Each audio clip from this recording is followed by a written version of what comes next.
Hello, welcome to my channel. It's me again, iyong katindera, Mary Me. So for today's video guys ay mag-repack na naman tayo ng ating mga paninda.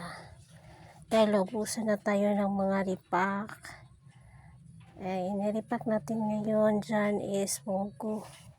Kasi naubusan na tayo ng munggo.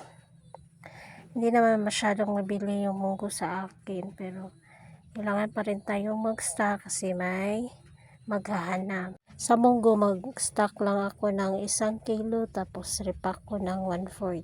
Pwede rin gawin mo yung 1/4, gawin mong dalawa.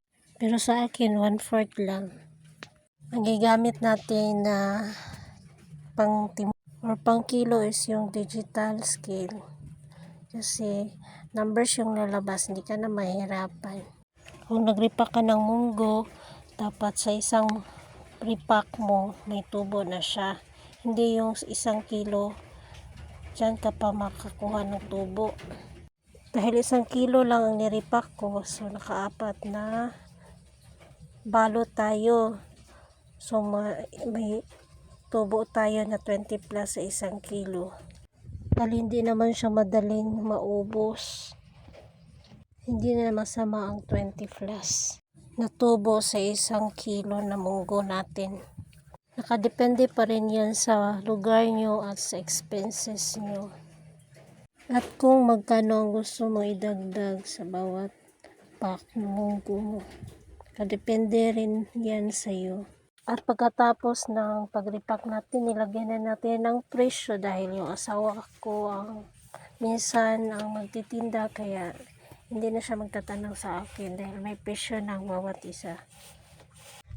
Dahil natapos na tayo sa ating munggo, dito naman tayo sa ating mantika. Dahil nabusan na naman tayo ng mantika.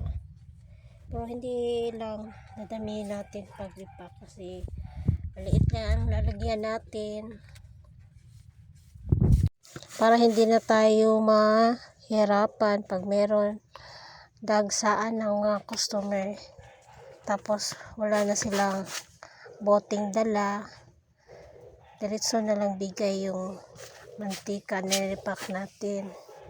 Ang gamit natin sa pag-repack is yung bote ng tanduay. Ang tawag namin dyan is flat. So nag-repack ako ng half flat, 1/4 flat, tapos 1 flat. Yun lang ang nagsilbing sukatan ko. Masarap magtinda lalo't na maganda ang pagtakbo ng negosyo mo. Nakadepende pa rin yan sa iyo kung paano mo pinatakbo ang negosyo mo. Hindi sa liit at laki ng tindahan mo, kundi sa sarili mo. Hanggang dito na lang katindera. Thank you for watching. Bye-bye.